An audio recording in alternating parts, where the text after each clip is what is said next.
of all the changes that are happening in the workplace, the skills that is required to succeed are also changing.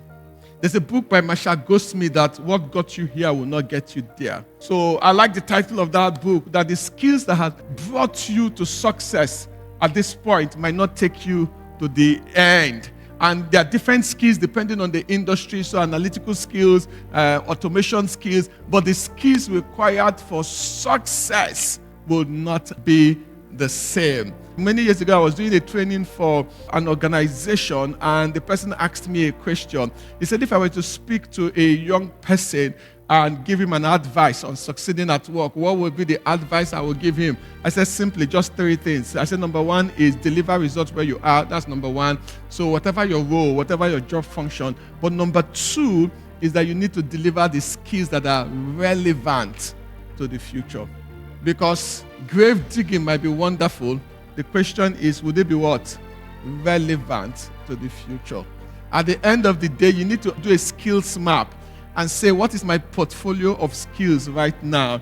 And would it be relevant to the future? And one way you need to ask yourself that is about trends, it's about needs. So what are the trends? How does my skill map with the trends that are in the workplace? And what are the needs? Will people still need this skill in the next 10, 20, 30 years? The people still need this skill. I've written so many books before the concept and the launch of AI. I've written books before AI. Today, anybody can use one prompt and in 2 minutes or 10 minutes can generate what? A whole book. Anybody can do that. I still write books, but writing books might not be the way to the future if you think that that's the skill, because AI can write books and all that. So where would the skill be? Anybody can use AI prompt and generate slides. The question here is, it is in the delivery that the skill will be relevant. So you need to keep upping the ante of your delivery presentation skills, because that's where the future will be. If your skills are not relevant in that place, then you will not have a market. So what I'm saying here is that the skill that you need to succeed will change. So let me give you a classic example. Many years ago in med school, there was this woman that's like a mother to all of us, but she was a typist, or she had a typewriter. You know those typewriters that you type, you get to the end, and you bring back. Typewriter, you type, get to the end, and you bring back. And somewhere around 1994, when computers started coming into the market, everybody shifted. And this day, she said something that has stuck with me. And she said, my son, there is no business. And I felt for her. But my feeling for her, sympathy, would not what? Solve the problem.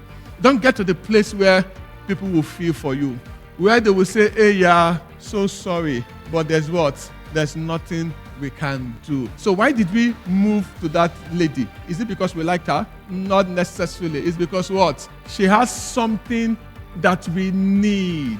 So you need to keep asking yourself every time, do I have what my world needs? I might like you, but I don't need you.